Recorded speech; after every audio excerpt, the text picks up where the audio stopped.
Thank you everyone for joining us for the Go Virtual Career Pathways Conference. I'm Brian Glassroot from the San Diego County Office of Education, and will be your room host moderator for today. We ask that all of the attendees keep themselves muted unless asked otherwise during the presentation, but please feel free to use the Q&A during the session to ask me questions that we can answer in real time. And now I'd like to introduce Fred Sotelo with the presentation, Building a Business Plan and Branding. Take it away, Fred. Hey, how's everybody doing out there? I'm trying to check out and see how many participants we have on there. So anyways, first of all, thank you for having me today, Brian, and the entire team. I'm so thankful that you're allowing me to present today. And today's topic is something I'm very passionate about, and that's entrepreneurship. So what I'm going to do is jump into it. Do we have folks on there right now or on the thing? There we go. Got it. So anyways, entrepreneurship, we all talk about it. Everyone wants to do it. So what I've always thought about this is, how do you do something that you're really passionate about, something that you enjoy? And so the first thing I think we could all ask ourselves is, have we ever had an idea to start our own business? Or have you ever seen a business and you're there shopping or you're buying something and you said, I could do this. This is something I could really do. Well, the question is, what was that idea? And ask yourself that. Have I ever been somewhere and I said to myself, man, this is cool. I have an idea. For instance, one of my random ideas when I was younger was, how cool was it? We have a microwave that heats things fast, but how many times have we been in a situation where we want something to get cold really fast, right? So what about a freezer wave? Well, it's been about 30 years I've been trying to figure out how to invent it, so that hasn't come together yet. But there's other ideas that I've said, like I've had an idea that I want my own taco shop. So, I look there and I say, what would I do? What kind of business would it be? Well, I'd love to sell tacos and burritos, etc. And that would be my product and service. So ask yourself that, what idea have you had, or more importantly, something you say, I could do that. Move on to the next slide. So when you look at the idea, for instance, myself, if I thought about it, I said, my idea would be to have my own taco shop. Here in San Diego, there's an abundance of taco shops. But, what I like about the business is, to me, it seems easy, right? Make good food. And what I love about the taco shops here in San Diego, many of them are open 24 hours, right? So they're always open, and people love to go to them at all hours, whether it's breakfast, lunch, dinner, or late night. And so for me, I just think it would be cool to have a business open 24 hours. Second of all, is what I like it is I love food, and I love Mexican food. So my idea would be to have my own, and maybe, coming up with a name, I'm thinking about it, is what would be unique about my business. And if I had a business, say if I had a taco shop, there's a lot of competition out there, but what would be unique or special about my business? So what I would do differently is, I would create my own San Diego style burrito. You have a California burrito, so maybe I have a San Diego burrito. And what's different is I would have different ingredients into it. And so, that's a big issue, is once you think about what my business is and what I'm trying to do, is, what's going to be special about it. Another thing that I think, I love free refills. So I would have anyone that comes to my taco shop, I would give unlimited refills for whoever literally comes in. It's unlimited refills at any time, all the time. So how cool would that be? That would be special, because how many times do any of us go to a restaurant or a taco shop and we order a drink for $2 to $3, and then we have to pay for a refill? And then that's another $2 or $3. So I would do unlimited refills. The other thing that may be special, and think about your brand, what is there that could be really special about your brand?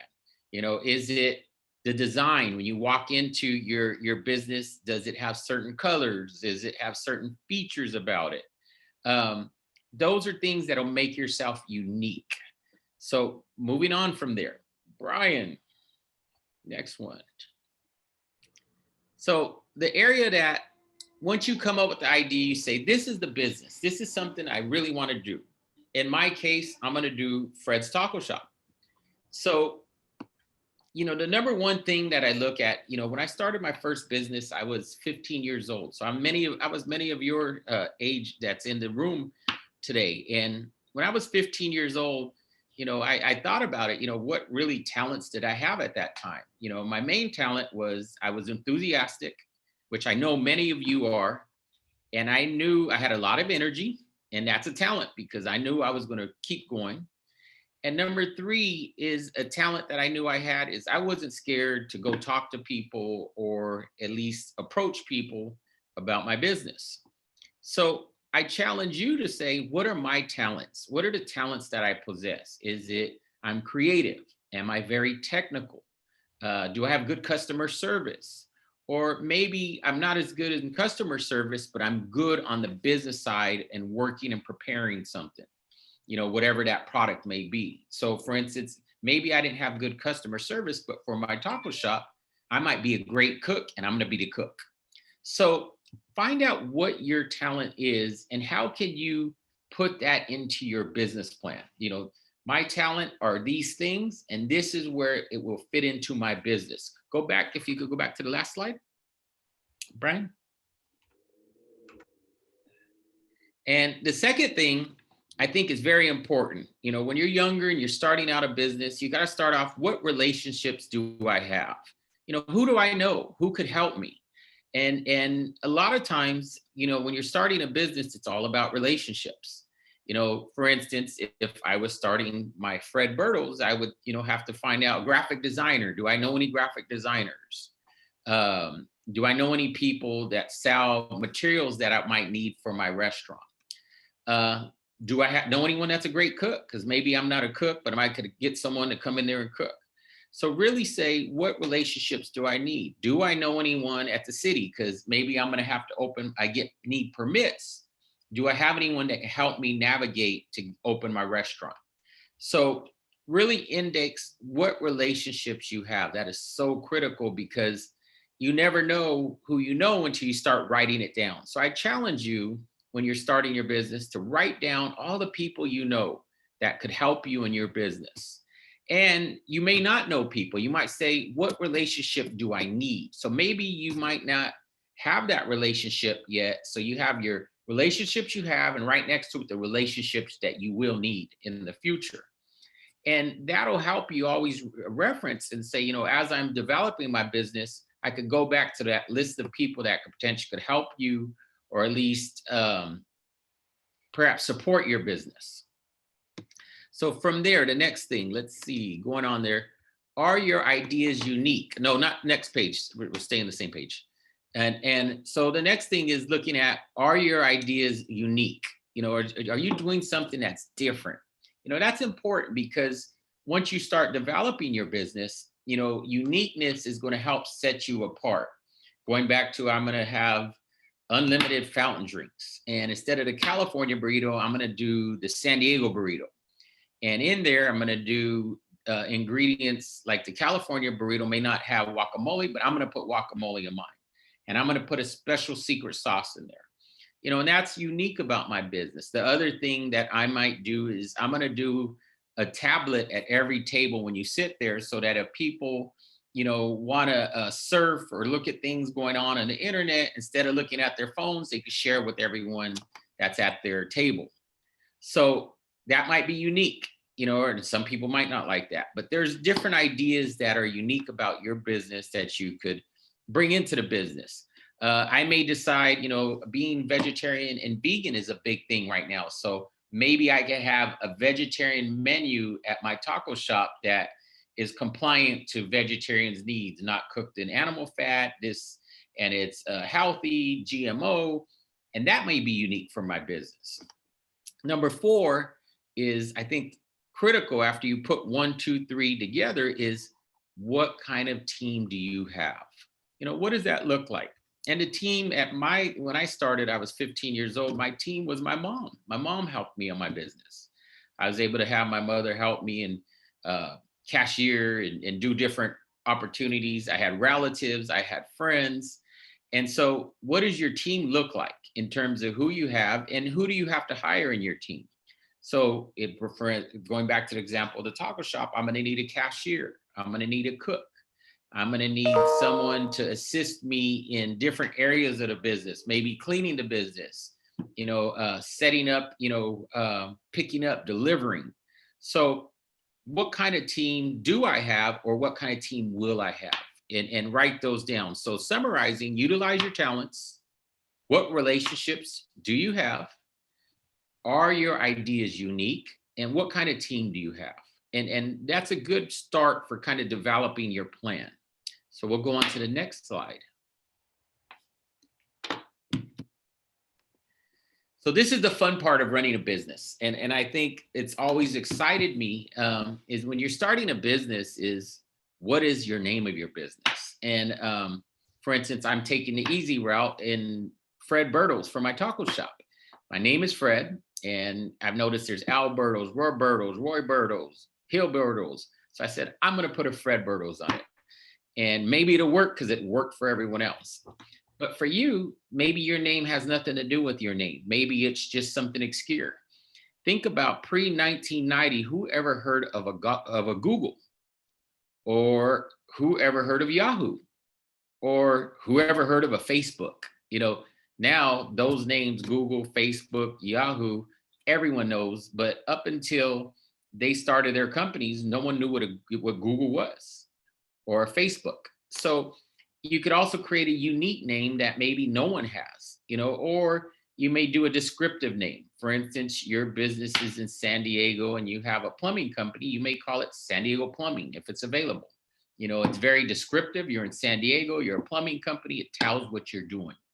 So, when you're naming your business, think about those different things. Can I create a cool concept that no one knows about, but if you brand it enough, everyone will do it? For instance, Starbucks. If you think about the name Starbucks, what does that have to do with coffee? If you didn't know it had to do with coffee, you'd kind of like, Starbucks, what does that do? But now when you see that logo and you see Starbucks, you know it has to do with coffee. So naming your company, there's a lot of directions that you could take, but it is critical because once you name your company, you're going to go with it. That's what people will know. Number two, what will your logo look like? Logo is very important because going back to that Starbucks, right when you see that, or if you see a Denny sign off the freeway or a Shell gas station, right when you see the colors and the logo, I get gas at Shell gas station, or I get gas at 76 or AM/PM, or when you see the Starbucks. So, developing your logo, create something that is going to be unique, that is able to be able to identify what you do. And some people may just use letters, such as one of the biggest companies that have led technologies is IBM. And that's all their logo was, I, a B, and an M. And forever and ever, people relate that to, I believe it's International Business Machines, what it stood for. But when you see IBM, you just know it has to do with computers or some kind of technology. So going back to that, when you develop that logo and the look and touch, also be mindful for your colors. If you notice, most restaurants or fast food places, they have a couple key colors. And those of you on the call, what are those colors? They tend to be red, yellow, kind of orangey. If you look at McDonald's, there's red in the logo. Burger King, there's logo. Jack in the Box, because the colors infuse hunger. And you'll find that within your logo, there's certain colors that incite feelings or thoughts within yourself. Like blue tends to be refreshing, or green's refreshing. So this is what you call a color wheel. And a color wheel, you could look it up on the internet, and a color wheel will kind of tell you what colors do in terms of people's feelings and the way they perceive those colors. And you might say, okay, if this is what my business does, it's going to be soothing. And mine, Fred Bertles, I want people to get hungry. So more than likely red and yellow is what I would use. But maybe it's a different business that I want people to feel relaxed or calm. I may use different colors. So looking at your logo, what it'll look like, put those thoughts into what you would throw into that. And I think the most important part about once you create your logo is, what is the promise to your customers? What do they know when they see your logo and your identity? What do they think? For instance, if you go to Walmart, people tend to shop at Walmart and they think value, they save, it's less cost, it's affordable. Um, if you go to, for instance, Neiman Marcus or Nordstrom's, they're high-end shopping retail. There you think high quality. It's expensive, but you're paying for the quality. And that's kind of their promise to their customers. And then you have companies like Nordstrom's that have pretty much, you could return anything as long as you bring it back. And that's kind of a promise that they have. Most of their clients and customers know that once they purchase, they can return it. It's a pretty liberal return policy. So, there's different promises that your consumer will perceive about your company, and think about what's important to you. Is it affordable? Like, for instance, for my Fred Bertels, my promise may be I give a good amount of food for an affordable price. So you get more than what you pay for. And that may be my promise. So when someone comes and gets the Fred Bertels San Diego burrito, it's a really large burrito, and it's reasonable, so they feel they get a good value from that. So think about what kind of promise that the brand makes, or for instance, safety. Right now we're in COVID. So a lot of brands might want to, their value is that when you work with our company or our service or product, it's safe, it's COVID compliant. So promise is important, because a lot of times your consumers will actually hold on to that, is why they will go to you over your competition. So moving on from there, next slide, please. So what do you need to start your business? And there's many more things, but what I've included is 6 things that I think are critical for starting your business. And this PowerPoint will be available, I believe. You could download it after or look at it. But this is something that there's many more things that I'm missing, because we have a short time period to talk about, starting your business and branding it. But here are 6 essential things. First of all is location. If it's a physical product and you're selling, where will you set that business up? High traffic, where they're like, for my Fred Bertels, I want to be where there's a lot of people that come by the restaurant, so I can have traffic. Or maybe you're virtual. Maybe you don't need a physical location, so you need a domain name. Your location might be your website, and you sell online. You might come up with some kind of product or clothing that you sell, t-shirts, and you sell it all online, but that's still your location. You still have to, just like you brand a location, your address where you're located, you would do that with a website, or if it's in social media, or maybe you put it in like a mall. For instance, Amazon, you might say, I have a product, but I'm going to sell it in Amazon. And that would still be your location. And it's important that you identify the location of your business, whether it's virtual or physical. Number 2 is equipment. What do you need for that business? For instance, if you're starting a restaurant like I am, I would need a restaurant. I need a kitchen with cooking equipment. I would need registers, cash registers. I would need cleaning equipment.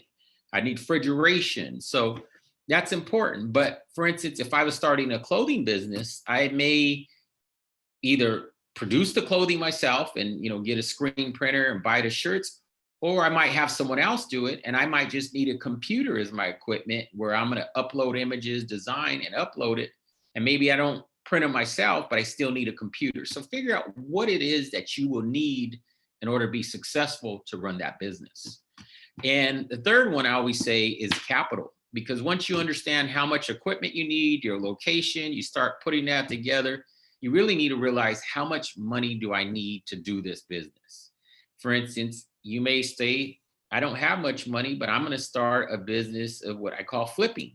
You might say, I go buy things for less and I sell them for more. And you might have your simple thing like your cell phone right here. And you might take your cell phone and set up an account and offer up, and you go buy an iPhone for $100 and you turn around and sell it for $200.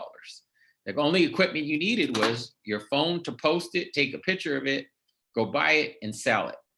So that capital would have been $200, versus if you're setting up a restaurant where you need an entire restaurant, that may be thousands and thousands of dollars. So think about that, because you will need some kind of capital, whether it's minimal or a lot.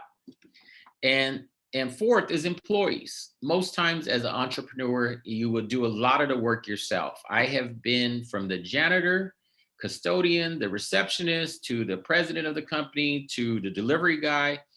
Often when you start a business, you're going to do a lot of the work yourself. But as you grow, what kind of employees will you need? How many, what would their job skills be? What would they need to do in terms of helping you achieve your goals as a business? So you need cashiers. Do you need salespeople? Do you need cooks? In my case, do you need delivery people? So try to figure out what kind of employees you need, and also ask yourself, what are the characteristics? What would I like in my employees? Something very important to me is, of course, education, that the folks have, basic, strong education background to be able to math and be able to write, etc. But I'm also looking for that they're on time. Is my employee arrives on time? If the shop opens at 8 and they're not there by 7:30, then we have a problem. Are they do they have a good personality? Etc. So think about what your employees, what would the characteristics be in the employees that you would want to work for your business and as your team member? Because most employees aren't just employees, they're your team member. And the more successful they are, the more successful you'll be in terms of owning your business. Number 5 is advertising and marketing. It's great, and we all wish we could open a business, whether it's a website, whether it's a taco shop, and people come, but it doesn't always work that way. So you have to advertise and market. So when you're looking at advertising and marketing, what does that mean? Does it mean buying commercials on the radio? Are we putting up posters? Are we emailing? Are we in social media? And think about what kind of marketing that you will need in order to be successful for your business. Like I said, it could be virtual or it could be traditional advertising, but it's an important part of your business. And then the last one is number 6 is experience. What kind of experience do you have, or what kind of experience will you need to have a successful business? For instance, myself going into having Fred Bertles, I've never owned a restaurant. I know I could cook and I enjoy food and I love to eat, but I might not have all the experience in how to order food and to be able to know the right amount of food. I might order too much and it goes bad, or not enough food and it runs out. So there's experience there. So maybe I'm looking for people to help me for an experience I may not have. So if I hire someone, do they have experience in ordering or looking at inventory? So think about what the experience is necessary to be successful. Next slide, please. And thank you, Brian. So after you get all those things together, what my identity is, who I am, what my business idea is, and how my business looks, the needs that I need from equipment to personnel, employees. Now, the magic question is that you got that, how do I make money? So it really comes down to, what are your products or your services? Products are something that physically you would be selling, like a phone. A phone is a product. And a service may be, I'm a DJ. And if I go DJ a party, I'm not selling a product, I'm selling a service. I charge X amount of time to show up, and that's what people pay me for. So what are those products and services? So let's go down to, say, for instance, if I had the taco shop, I would sell food, but could I also sell t-shirts or hats for my restaurant? What other things could I sell that could be profitable? Of my products and services, not only do I sell at restaurant, I have takeout. I may have Uber Eats. I may have other opportunities to be able to sell and make money. And it's important that you think about it and always ask yourself, what are the ways that I can maximize earning money for my business? Because you've already built the infrastructure, whether it's a website virtually or the restaurant, you have room. What other areas can you put products and services to make yourself money? And once you figure that out, the magic question is, what is the pricing? How much will I charge for this product or service? If I get a hat and the hat costs $5 to make, if I sell it for $10, that's good. You're doubling your money. If you sell it for $20, you're really doing well. You're doing more than doubling your money. So, but if you get a hat for $10 and you can only sell it for $5, that might not be a good product for you, because you're going to lose money. So you always got to make sure in your pricing, is the price a good enough price that you pay for it, and then when you sell it, that you have a strong enough return to make it worth your while. So pricing is important, because sometimes people may not pay the price that you're asking. So you got to find out exactly where is the pricing that the consumer is willing to pay you for that good or service. Moving on from there, how much does it cost you to deliver or make your service or product? So going back to the hat, if it cost you $5 and you could sell it for $10, then you're making a $5 gross product or profit. But it's important for you to figure that out. What is my cost? If it's going to cost me to sell a burrito, I'm selling it for $6, and it costs me $2 to make, that's pretty good, because I still have a $4 profit without having other expenses. So define what your cost is for that product or service is critical, so that you don't lose money. So next slide. So from there, we're going to go on simplified. If your product or service, say for instance, you were selling stereos, and the stereo that you bought and you're going to the swap meet to sell them cost you $50. And once you get to the swap meet, you sell it for $150. You take 150 minus 50, your gross profit would be $100. If you sell 100 units in a month at $100 gross profit, you would have a $10,000 gross profit.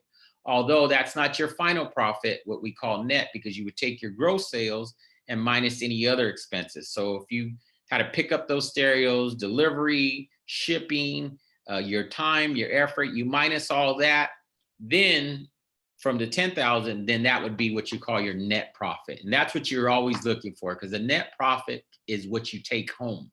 The gross profit might be what you sold it for, but you still have expenses to take away.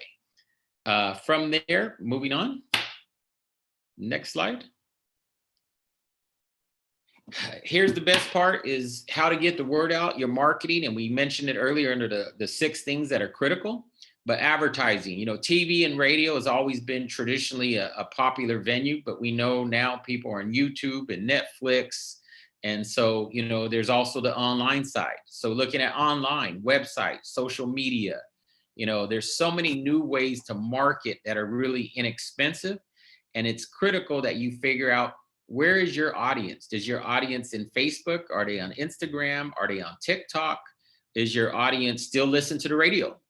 And once you identify that, then that's kind of where you have to put into your marketing plan. Where does my audience absorb their media so that I could communicate with them? And then lastly, I still believe, and I'm a firm believer, is word of mouth. If your product is really good and people like it, and they're going to tell people, they're going to say, this is great. That radio I bought at the swap meet was great. It sounded great. The food I bought at that taco shop, I love that burrito. Or that t-shirt I bought from that person, I like the quality of it, the way it felt. So that word of mouth is still what, in my view, is very important. And that goes back to the quality and your customer being happy with what they purchased from you. So moving on from there, next slide, please. Now you have customers, and once people start buying from you, it's awesome, because now you're meeting people, they're buying from you, you're making money. But I always tell entrepreneurs in your business plan, how do you keep them? How do you keep your customers coming back? And that's a big question, because the money you spend in advertising to get them is a lot of money. So what do you need to do to keep them coming back? And a lot of times it's just basic customer service. When people come to your restaurant or they buy a shirt, did you tell them thank you? And did you send them a note? And did you give them a sticker, or whatever it may be, to make them want to come back to you and say, this is the brand that I really like. This is who I'm going to buy from, products or service. So always remember, once you get the clients and they're coming to you, how do you keep them coming back? I've learned that's probably one of the number one things that I've done in all my businesses. I always have to figure out, once they purchase from me, how do I get them back to me? So moving on from there.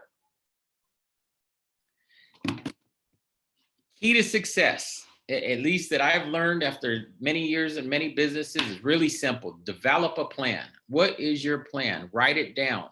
From this template and what we presented today, all those things can be part of your plan. Your identity, your name, your business, your pricing, the key parts that you need for your business. That's all part of your plan. Write it down. There's many templates on the internet. Your teachers at schools, if you have anyone that's teaching any kind of business classes, which I know some of the schools have, ask them to help you with a template for building your business plan. And it doesn't have to be long, but it's the simple basics that we've discussed in this presentation today. And then once you have your plan, you got to work your plan. It's just like when you're playing sports. We have a game plan. We have the plays we're going to run. Now we got to go run them. And that's kind of, once your business plan is developed, you got to work it every day. This is what I'm marketing. This is what I have to do with my pricing. This is what I have to do with my consistency. Whatever it may be, work your plan that you developed. Moving on from there, next slide. And last thought that, I've always tell myself and my team, it's all about time and money. And until you have an abundance of both, you still got to work. So I may have a lot of time on my hands, but do I have money? Or do I have a lot of money, but do I have time? So it's always take track of the time you're spending on projects, be as efficient as you can, and always look at the money. How much am I spending? Am I making a profit? Is it worth the time that I'm putting into it, the money input and output? And also in terms of how you do things. Like I said, I always analyze. It's all about time and money and how does it make sense to my business.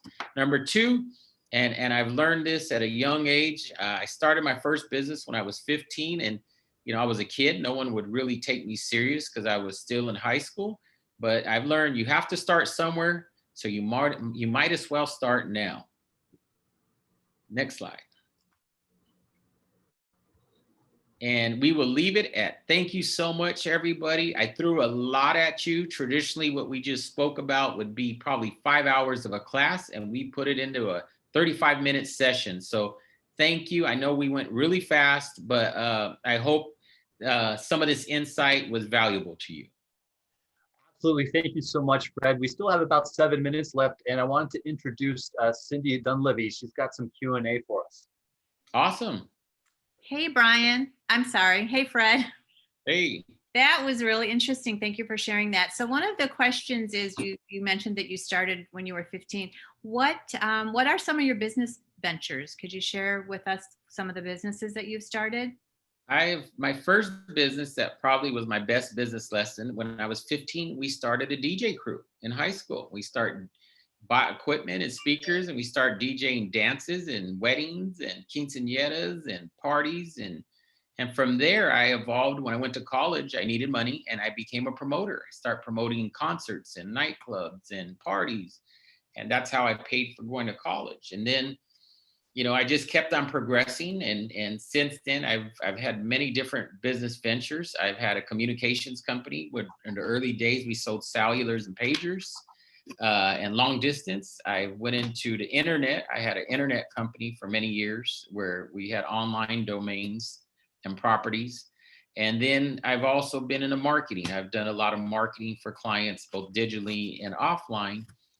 And I've had a clothing line that did real well in the 90s. And then I now have a beverage company, and the beverage company distributes both at local retail and large stores as well, like Walmart's all the way to mom and pop's grocery stores. Wow, that's awesome. A lot of diversity there. Another question is, what is overhead and how does it impact business profits?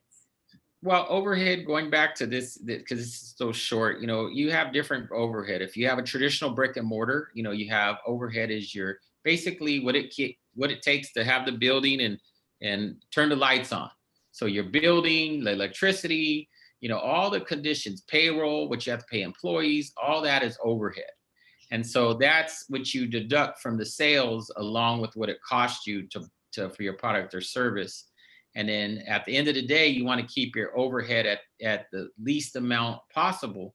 And what I like about today, you can start businesses from your cell phone now. You could have an online business in Amazon, and your only overhead is your connection to the internet from your phone. So we're in a new world. Virtually you can make a lot of money without even having big overhead of a building, an office, etc. Right. We've seen that with our staying at home. And you've mentioned capital. How do you develop capital when you're first starting a business? You know what? Most of the time, what I call sweat equity, you're going to be the capital. You're going to do all the work because you don't have money to pay people. That's just the way it works as entrepreneurs. And as you save money, you'll invest it, and then you have to build your credit worthiness. So either you sell and you make money through, maybe family members will invest in you, and in time, once you start your business, you may go to banks for capital. And also just sales. If you sell your product and as you generate more money, that's capital you reinvest into your company versus spending it. So there are different forms of how you have capitalize your business. Great. Thank you. That's all the questions that we have. We appreciate you guys. Thank you Brian? so much, Fred. This has been a wonderful presentation. I've seen this presentation at least 3 times before in the longer context of involving the Urban Leadership Development Institute and the students you work with. And every time I see it, I learn something new from you. So you have a wealth of information, an incredible presenter. Thank you so much for your time today. Thank you. And maybe we'll do a longer version at another time. But I know we slammed, like I said, 5 hours into a half hour. So thank you, everyone, for your patience. Absolutely. Thank you, everybody, for joining us. And we will see you at some of the other sessions. Thank you. Have a wonderful day, everyone.